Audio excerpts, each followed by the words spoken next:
ইল্লা মান আতাল্লাহ বিকলবিন সালিম। তোমার ধন সম্পদ, সন্তান সন্ততি, তোমার পরিবার পরিজন, তোমার টাকা পয়সা অর্থ করি এক পয়সার কোনো কাজে আসবে? একটি বিশুদ্ধ দিল, একটি বিশুদ্ধ অন্তর নিয়ে যে আল্লাহর মেহমান হবে, কিয়ামতের দিন বিনা হিসাবে বিনা বিচারে আল্লাহর জান্নাতে প্রবেশ করবে। সাহাবা আজমাইনদের জীবনী পড়ে দেখেন, দুনিয়ার বাড়ি গাড়ির জন্য তারা লালিত হন নাই, দুনিয়ার মুখে তারা দৌড়ান নাই। আল্লাহকে কিভাবে রাজি খুশি করতে হয়, কিভাবে আল্লাহকে পাবো, কিভাবে নাজাত পাবো, ওই দিন কিভাবে মুক্তি পাবো, এই জন্য পেরেশান। ঈমান আনার পরে বসে থাকে নাই। হযরত বেলাল রাদিয়াল্লাহু তাআলা আনহু চেহারা দেখতে সৌন্দর্য ছিলেন না, কিন্তু গোটা শরীরটার ভিতরে আমলে পরিপূর্ণ ছিলেন। ঈমান আনতে গিয়ে তিনি তার জিহ্বার ভিতরে প্যারাক মারা হয়েছিল, যে কালেমা পড়েছিলেন প্যারাক মারা হলো তার জিহ্বার ভিতরে। তিনি আযান দিতে পারতেন না। তিনি আশহাদু আন্না মুহাম্মাদার রাসূলুল্লাহ, তিনি বলতেন আশহাদু আন্না, অর্থাৎ তিনি আশহাদু শিনকে তিনি উচ্চারণ করতে গিয়ে শিনের জায়গায় সিন উচ্চারণ হয়ে যেত। সাহাবীরা অভিযোগ করলেন, ইয়া রাসূলুল্লাহ, মদিনার মুয়াজ্জিন তার আজান তো সুন্দর না, কত সুন্দর কণ্ঠের মুয়াজ্জিন আছে, এত সুন্দর কণ্ঠের মুয়াজ্জিন থাকতে বেলালকে দিয়ে কেন আজান দেওয়ান? নবীর কাছে অভিযোগ, সকল ঐক্যবদ্ধ হয়ে অভিযোগ, এই মদিনায় কত সুরালো কণ্ঠে কোরআন তেলাওয়াত করে, সুরালো কণ্ঠে আজান দেয়, মানুষের ঘুম মনটা কেড়ে নেয়, ঘুম ভেঙে যায়। যখন আজান দেয় আশহাদু আন্না মুহাম্মাদার রাসূলুল্লাহ। বন্ধুরা আমার, ভাইরা আমার, নবীর মুয়াজ্জিন, নবী বললে বেলাল তুমি আজান বন্ধ করে দাও। সুরালু কণ্ঠে মসজিদে নববীতে এবার আজান চলতেছে। আজান আল্লাহু আকবার, আল্লাহু আকবার, সুন্দর আজান। এভাবে 3 দিন পর্যন্ত আজান চলতেছে। আল্লাহ পাক জিবরাইলকে পাঠিয়ে দিলেন, জিবরাইল রে, আমার হাবিবকে বলে দাও ওই মদিনার মিনার থেকে আজান 3 দিন পর্যন্ত আরশে আযিমে পৌঁছে না।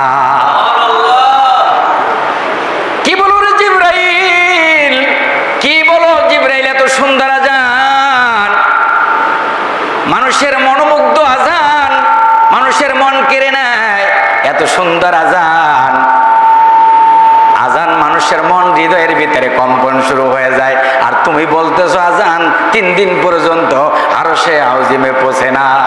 হ্যাঁ, আমার আল্লাহ আমাকে জানিয়েছেন। নবীজি বললে, কোথায় বেলাল গো, বেলাল কোথায়? বেলাল তুমি আজান দাও বলে, হুজুর না আজান আর দিতাম না। কষ্ট আছে না নাই? আপনি হট করে যদি একজনকে নামায় দেন যে তার কণ্ঠ ভালো না, তারই ভালো না, এখন অভিযোগ যদি করে মনে একটা কষ্ট না, স্বাভাবিক। কিন্তু বেলাল তো ইচ্ছাকৃত ভাবে তিনি অশুদ্ধ না, তার জিহ্বার ভিতরে প্যারাক মারা হয়েছিল, তিনি আশহাদু আন্না উচ্চারণ করতে পারতেন না। আশহাদু আন্না তিনি বলতেন, সাহাবীরা মনে মনে ভাবতেন তিনি মনে হয় অশুদ্ধভাবে আজান দেয়। হযরত বেলাল 3 দিন আজান দেন নাই। আল্লাহ পাক জিবরাইলকে পাঠিয়ে দিলেন, জিবরাইল রে, আমার হাবিবকে সালাম পৌঁছে দাও, আমার হাবিবকে বলে দাও 3 দিন পর্যন্ত আরশে আযিমে মদিনার আজান পৌঁছে না। বন্ধুরা আমার, ভাইরা আমার, কই বেলাল, কই বেলাল? নবীর মুয়াজ্জিন আজান দিলেন, জিবরাইল আবার মেসেজ দিয়ে জানা দিলেন, না ঠিক আছে আজান আরশে আযিমে। বেলাল যখন আল্লাহু আকবার বলে যখন আজান দেয়, ওই আজান আমার আল্লাহর রহমতের ফেরেশতারা আরশে আযিমে সঙ্গে সঙ্গে পৌঁছে দেয়। দুনিয়ায় নবী নাই। হযরত বেলাল তিনি কিছু কাপড় চোপড় কিছু সরঞ্জাম নিয়ে তিনি রওনা দিলেন। হযরত আবু বকর ডাক দিয়া বলে, বেলাল কোথায় যাও বেলাল? কি হয়েছে বেলাল, তোমার কোন অপরাধে? কেউ কি তোমাকে কটু কথা বলেছে, কেউ ধমক দিয়েছে? না না রে আবু বকর, আমাকে কেউ ধমক দেয় নাই, কটু কথা বলে নাই। আমি এই মদিনায় আর মসজিদে আযান দিব। হযরত ওমর ডাক দিয়ে বলে, বেলাল রে তোমার কি হয়েছে? কোথায় চলে যাও রে বেলাল? বেলাল বললেন, না কিছুই হয় নাই, এই মদিনায় আর আমি আর বেলাল কখনো আযান দিব না। সাহাবীরা ডাক দিয়ে বলে, বেলাল এত দুঃখ এত কষ্ট কেন বলো? হযরত বেলাল ডাক দিয়া বলতেন, যখন আমি আযান দিতাম আর যখন মেহরাবের দিকে তাকাইতাম, আমি যখন দেখতাম, যখন বলতাম আশহাদু আন্না মুহাম্মাদার রাসূলুল্লাহ, আমার নবীকে দেখতাম তিনি মেহরাবে বসা। এখন যদি দেখি রে, আমার নবীকে যদি আমি না দেখি রে, আমি বেলাল কখনো আমি আযান দিতে পারি না। নবীর মুয়াজ্জিন সিরিয়ায় চলে গেলেন। 6 মাস পরে তিনি স্বপ্নে দেখেন, আল্লাহর নবী ডাক দিয়া বলে, বেলাল রে কি হলো রে বেলাল, আমার জন্য তোমার কি মায়া নাই? নবীর জন্য কি তোমার মায়া নাই? তুমি কি আমার জন্য সাক্ষাৎ করবে না? বেলালের ঘুম ভেঙে গেল। তিনি চিন্তা করলেন, জীবিত রাসূলকে মদিনায় পাওয়া যাবে না, তবে আমার নবী যেই রাস্তা দিয়ে হেঁটেছেন ওই ধুলাবালিগুলি তো আজও মক্কার অলিতে গলিতে, মদিনার অলিতে গলিতে আজও মিশে আছে। নবীকে পাওয়া যাবে না, কিন্তু মক্কা মদিনার ওই ধুলাবালি তো আজও জিন্দা আছে। সুবহানাল্লাহ। বন্ধুরা আমার, বাইরে আমার, আল্লাহর নবীর মুয়াজ্জিন মদিনায় আসছে। সকলে খবর পেয়ে ছুটে আসলেন। ডাক দিয়া বলে, বেলাল রে নবী নাই দুনিয়াতে, নবীর সাহাবীরা দুনিয়াতে আছে। কি হলো রে বেলাল, তুমি এই মদিনা ছেড়ে চলে গেলে? আজকে তুমি একটু আযান দাও, তোমার আযান শুনে আমরা আবু বকরের পিছনে দাঁড়াইয়া আমরা সালাত আদায় করে নেই। বেলাল বললেন, না না না, আযান দিব না। যেই দেশে আমার নবী নাই, দিনের নবী দুনিয়াতে নাই। কি হয়েছে রে বেলাল? নবী নাই, এই দুনিয়াতে আল্লাহ একজন নবী দুনিয়াতে পাঠান নাই, অসংখ্য নবী রাসূল দুনিয়াতে আল্লাহ প্রেরণ করেছে। অন্যান্য নবীদের মতন নবীরা দুনিয়ার থেকে আল্লাহ তাদেরকে উঠায় নিলেন। নবী নাই, কি হয়েছে বেলাল? তুমি একটু আযান দাও। নবীর পিছনে দাঁড়াইয়া যেভাবে আমরা সালাত আদায় করেছি তোমার আযান শোনার পরে, আজ আমাদের মনে হবে বেলাল আযান দিচ্ছে, মনে হয় নবী জিন্দা বসা। বন্ধুরা আমার, বাইরে আমার, হযরত বেলাল আযান দিলেন। যখনই তিনি আওয়াজ আসলো, আশহাদু আন্না মুহাম্মাদার রাসূলুল্লাহ, এই আওয়াজ আসলো। বেলাল যখন মেহরাবের দিকে তার দৃষ্টি পড়লো, বেলাল আর স্থির থাকতে পারলো না। বেলাল লুটিয়ে পড়ে গেলেন সঙ্গে সঙ্গে। এরা হলো প্রকৃতপক্ষে আশেকে রাসূল, আপনি আমি হলো বোম্বাস্টিক মার্কা আশেকে রাসূল। একদিন রাস্তায় মিছিল করে, এ নবী সালাম আলাইকা, এ রাসূল সালাম আলাইকা, বাজারের মিষ্টি শেষ করলাম, দাম বাড়িয়ে দিলাম। এরা আশেকে রাসূল না, এরা হলো ভণ্ডামি। আশেকে রাসূল হলো ওই সাহাবীরা রে, যারা নবীর জন্য জীবন দিয়েছে, যৌবনকে যারা নবীর জন্য অক্ষ করেছে। বন্ধুরা আমার, বাইরে আমার, নবীর অসংখ্য সাহাবী। আব্দুল্লাহ ইবনে মাসউদের জীবনী পড়ে দেখেন, খাব্বাব রাদিয়াল্লাহু তাআলা আনহুর জীবনে পড়ে দেখেন, বেলাল রাদিয়াল্লাহু তাআলা আনহুর জীবনে পড়ে দেখেন, ইয়াসির রাদিয়াল্লাহু তাআলা আনহুর জীবনে পড়ে দেখেন, ঈমান আনার অপরাধে তাদের উপরে কত কষ্ট, কত ক্লান্ত। আগেও বলেছি, আজকে বলে দিলাম, আব্দুল্লাহ ঈমান এনেছে, আব্দুল্লাহ ঈমান এনেছে, ঈমান আনার অপরাধে চাচার কাছে বললে, চাচা গো আপনি কি ঈমান আনবেন? কয় প্রশ্নই ওঠে না। হযরত আব্দুল্লাহ বলেন, বুখারীতে লেখা হয় ওয়াজাদাইন আব্দুল উজ্জা ডাক দিয়ে বলে, চাচা গো আমি মনে করেছিলাম আমার চাচা আমার সঙ্গে একমত পোষণ করে ঈমান আনবে, আমার কপাল খারাপ, চাচা তো ঈমান আনলো না। ও চাচা সাক্ষী থাকেন, আমি কালেমা পড়লাম, আমি এখন মুসলমান হয়ে গেলাম। নিষ্ঠুর নিদয়া চাচা ডাক দিয়া বললেন, আরে আব্দুল উজ্জা এর পরিণাম কি, পরিণতি কি জানা আছে? নিষ্ঠুর নিদয়ার ওই চাচা ডাক দিয়া বললেন, আব্দুল উজ্জা এর পরিণতি তোমার কি ভোগ করতে হবে তোমার জানা আছে? বলে না না কিছুই জানা নাই। বলে তোমার বাড়ি গাড়ি জায়গা জমি উট ছাগল বেড়া দুম্বা যা ছিল সব তো আমার টাকার, তুমি ফিরিয়ে দাও। বলে চাচা গো এই যে কালেমা পড়লাম, ঈমান আনলাম, জাগতীয় সম্পদ বলতে যা বোঝায় সব তোমাকে দিয়া দিলাম। চাচা ডাক দিয়া বললেন, ভাতিজা এতে সমাপ্তি হবে না, তোমার পরনের লুঙ্গি, গায়ের জামা শার্ট, ওই গায়ের কাপড় পোশাক এটা তো আমার টাকার। চাচার থিওরি হলো পরনের লুঙ্গি তো এই যুবক ছেলে খুলে দিবে না। গায়ের জামাটা প্রথম খুললেন, চাচা মনে মনে ভাবলেন মনে হয় পরনের লুঙ্গি খুলবে না।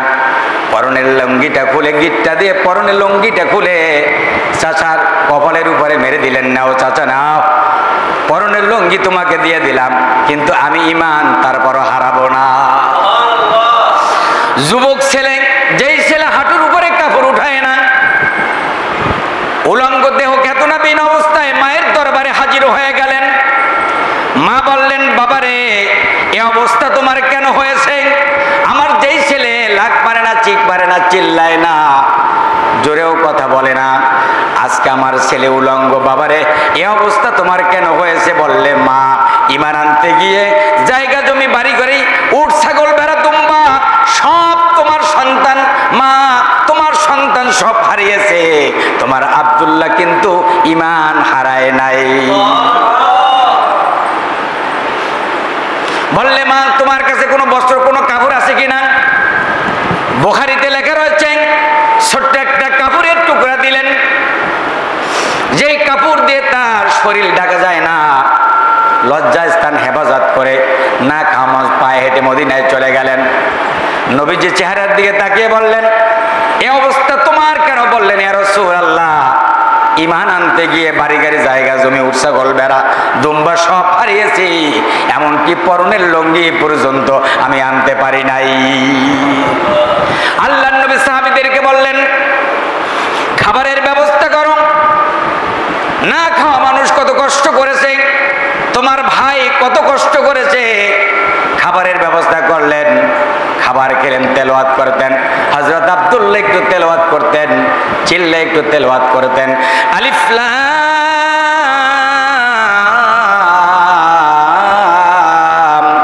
মিম তিলকা আয়াতুল কিতাবিল হাকিম তাহা মানজালনা আলাইকাল কুরআনা লিতাশকা আর রহমান আল্লামাল কুরআন খলাকাল ইনসান ইয়াসিন ওয়াল কুরআনিল হাকিম। তার তেলাওয়াতের ধরনটা ছিল, তিনি আস্তে তেলাওয়াত করতেন না, একটু উচ্চ স্বরে তেলাওয়াত করতেন। বন্ধুরা আমার, ভাইরা আমার, সাহাবীরা অভিযোগ করলেন, এ রাসূলুল্লাহ আব্দুল্লাহ এত চিল্লা তেলাওয়াত করেন, আমরা বিশ্রাম নিতে পারি না, ঘুমাইতে পারি না। আল্লাহর নবী কারো অভিযোগ শুনলেন না। আল্লাহর নবী বললেন, সাহাবীরা রে, আব্দুল্লাহর জন্য কোনো অভিযোগ করো না, তোমরা ঈমান এনেছো, হাসি মুখে ইসলাম গ্রহণ করেছো। আমার আব্দুল্লাহ ঈমান আনতে গিয়ে বাড়ি গাড়ি, জায়গা জমি, উট ছাগল, বেড়া দুম্বা, এমনকি পরনের লুঙ্গি পর্যন্ত আমার আব্দুল্লাহ আনতে পারে নাই। বন্ধুরা আমার, ভাইরা আমার, ঈমান বড় দামি সম্পদ। আব্দুল্লাহ যখন দেখলেন তাবুকের যুদ্ধের ঘন্টা বেজে গেলেন, নবীদের সাহায্য চাইলেন, সাহাবীরা সাহায্য দিলেন, নারী পুরুষ সকলে সহযোগিতা করলেন, সকল সাহাবীরা উপস্থিত হয়ে গেলেন। নবীর একজন সাহাবী হযরত আবু বকর সকলের পরে উপস্থিত। নবী আমার ডাক দিয়া বলেন, এরে ওমর, ওসমান, আলী, আমার আবু বকর কই? আমার আবু বকরকে তো দেখি না। আবু বকর খুঁটির একটা আড়ালে দাঁড়াইয়া চোখের পানি ফেলে কাঁদতেছেন। আমি নবী আমার সাহায্যের জন্য বলেছেন, আমি নবীর সামনে কি নিয়ে আমি হাজির হব? ডাক দিলেন আবু বকরকে, একটা পোটলা দিলেন, খুললেন, কয়েকটা দিরহাম, কয়েকটা টাকা, মাত্র কয়েক কেজি গম। আবু বকরকে ডাক দিয়া বলে, আবু বকর রে, কত টাকা রেখে এসেছো বাড়িতে? কত দিরহাম রেখে এসেছো? হযরত আলীকে বললে, আলী রে, কত টাকা রেখে এসেছো? বলে, হুজুর এত টাকা রেখে আসছি, এত টাকা বাড়িতে রেখে আসছি, এত টাকা দান করলাম। ওমর তাই বললেন, ওসমান একই কথা বললেন, অন্যান্য সাহাবীরা একই কথা বললেন। আবু বকর বললেন, রসুল গো, আমার প্রিয় হাবিব গো, আমার বাড়িতে দুইটা নাম ছাড়া এক বেলার খাবারও আমার বাড়িতে আবু বকর রাখে নাই। আল্লাহর নবী বলতে বলে, আবু বকর রে, ওই দুইটা নাম তুমি জানিয়ে দাও। আবু বকর ডাক দিয়া বলে, ইয়া রাসূলুল্লাহ, আমার বাড়িতে আল্লাহ তার রসুলের নাম ছাড়া আমার বাড়িতে এক বেলার খাবারও আমার বাড়িতে নাই। আল্লাহর নবী ডাক দিয়া বলে, সাহাবীরা রে, আমার আবু বকর যেদিন দুনিয়ার থেকে বিদায় নিবে রে, আবু বকরকে আমার ডান পাশে কবর দিও গো। হযরত আলী মাটির কবর খুঁজলেন, মাটির করত খোঁজা হয়ে গেল। আবু বকর আগে ডাক দিয়া বলছে, আলী রে, এই দুনিয়ার থেকে যেদিন বিদায় নিব রে আলী, আমি তোমরা আমার দাফন দেওয়ার পূর্বে একটু ডাক দিবা নবীর কাছে, নবীর রওজায় গিয়ে একটু মোরাকাবায় যাবা, চক্ষু বন্ধ করে দিবা, দিলটা নরম করে দিবা, অন্তরটা নরম করে দিয়া সিজদায় পড়ে ডাক দিয়া বলবা, নবী ও তাকে দেখেন না আপনার পায়ের সামনে কে হাজির। একবার, দুইবার, তিনবার এভাবে ডাক দেন। আলী কোন রওজা থেকে কোন আওয়াজ আসে না রে। এবার আলী মনে মনে বলেন, নবীজিকে আবু বকরকে একেবারে ভুলে গেলেন নিয়ে, রওজা থেকে সঙ্গে সঙ্গে আওয়াজ আসে, রে আলী রে, আমার আবু বকর কই? আমার মক্কার সাথী কই? আমার মদিনার সাথী কই? আমার হিজরতের সাথী কই? আজ হবে আবু বকর আমার কবরের সাথী। যারা শুধু দুনিয়া চান, দুনিয়া চান, একটু খেয়াল করে শোনেন, এ দুনিয়া কি দিবে আপনাকে? আর তারা দুনিয়া, তাদের তো প্রয়োজন ছিল ভাই, ঠিক না? কিন্তু তারা তো দুনিয়া চান নাই। তারা দুনিয়ার বুকে লাথি মেরেছেন, আখিরাত পরকাল ভিত্তিক জীবন করেছেন। আল্লাহ কোরআন শরীফে আল্লাহ জানায়া দেয়, ওয়াসরাল হায়াতাদ দুনিয়া ফাইনাল জাহিমা হিয়াল মাওয়া। ও দুনিয়াবাসী, যদি পরকাল যদি ভুলে যাও, আখিরাত যদি ভুলে যাও, দিন দুনিয়া যদি ভুলে যাও, আখিরাত যদি ভুলে দাও, বান্দারে ঠিকানা হবে জাহান্নাম। ওয়া আম্মা মান খাফা মাকামা রাব্বিহি ওয়া নাহান নাফসা আনিল হাওয়া ফাইনাল জান্নাতা হিয়াল মাওয়া। আর যদি আখিরাত ভিত্তিক জীবন করো, পরকাল ভিত্তিক জীবন করো, ওই জীবনটা যদি সুন্দর পথে পরিচালিত করতে পারো রে বান্দা, কিয়ামতের দিন বিনা হিসাবে, বিনা বিচারে আল্লাহর জান্নাতে তোমরা প্রবেশ করবা। বন্ধুরা আমার, ভাইরা আমার, তাহলে তাদেরও জীবন দরকার ছিল। হযরত আব্দুল্লাহ তাবুকের যুদ্ধে সকল সাহাবীরা টাকা দিলেন, সনদ দিলেন, স্বর্ণ দিলেন, গয়না দিলেন, সকলে সবকিছু দিলেন, নারী পুরুষ সকলে সাহায্য করলেন। নবীর সাহাবী আব্দুল্লাহ বললেন, ইয়া রাসূলুল্লাহ, আমি আপনার নবীর সাহাবী, আমি তো আপনাকে কিছু দিতে পারলাম না, আপনি একটু দোয়া করে দেন আমার জন্য, আমার জানটা দিয়ে যেন কাফেরদের বিরুদ্ধে যুদ্ধ করে যেন আমি শহীদ হয়ে জান্নাতে যেতে পারি। নবী একটা বললে গাছের বাকল ছাড়ানো, গাছের একটা বাকল ধরা দিয়ে বললেন, আল্লাহ এই বাকলের শক্তি এমন তুমি বানিয়ে দাও, আব্দুল্লাহ দুনিয়া থেকে শহীদ হয়ে জান্নাতে যেতে চায়, আর আব্দুল্লাহকে আপনি আল্লাহ আপনি গাজী বানায়া আপনি ময়দান থেকে ফিরিয়ে দিয়েন। নবী বললেন, হযরত আব্দুল্লাহ বললেন, ইয়া নবী গো, আপনি আমাকে ইয়া রাসূলুল্লাহ, আমি চাইলাম জানটা দিয়ে আল্লাহর রাস্তায় শহীদ হয়ে আমি জান্নাতে চলে যাব, আপনি তা করতে দিলেন না। আল্লাহর নবী বলে, আব্দুল্লাহ গো, আল্লাহ যদি তোমাকে এর মাঝে যদি জ্বর হয়ে যদি সাধারণভাবে মৃত্যু হয়, আল্লাহ তোমাকে জান্নাতের উচ্চ মাকাম আল্লাহ দান করে দিবে। তাবুকের যুদ্ধে রাসূল নিজে সেনাপতির দায়িত্ব পালন করেছেন, আর ও রোমান সৈন্য 1 লক্ষ, মুসলমান মাত্র 3000। কয় হাজার? কয় হাজার? কখনো সংখ্যা দিয়ে ইসলাম কখনো বিজয় হয় নাই, হবেও না।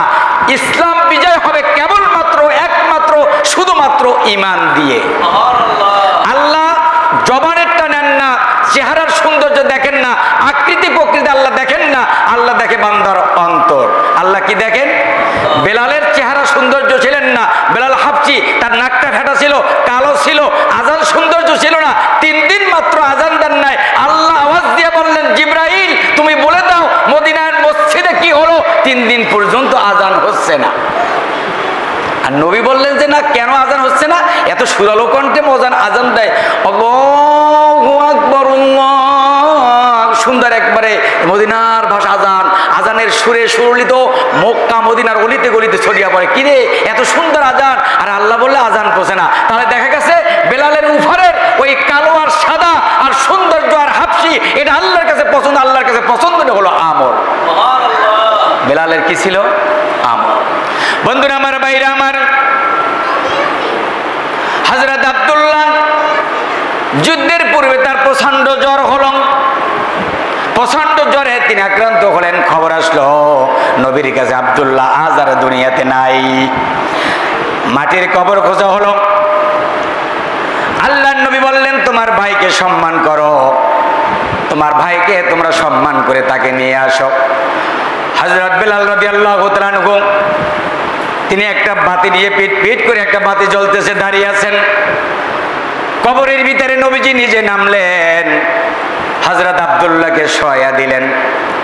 শোয়া দিয়া বলে, আল্লাহ, এই আব্দুল্লাহ যেদিন ঈমানে ছিল, ঈমান আনার পরে যখন ঈমান কালেমা পরে ইসলাম গ্রহণ করলেন, ওই দিন পর্যন্ত, ওই দিন থেকে অদ্যাবধি পর্যন্ত এই আব্দুল্লাহর জন্য আমি নবী রাজি ছিলাম, খুশি ছিলাম। আল্লাহ তুমি রাজি আর খুশি হয়ে যাও।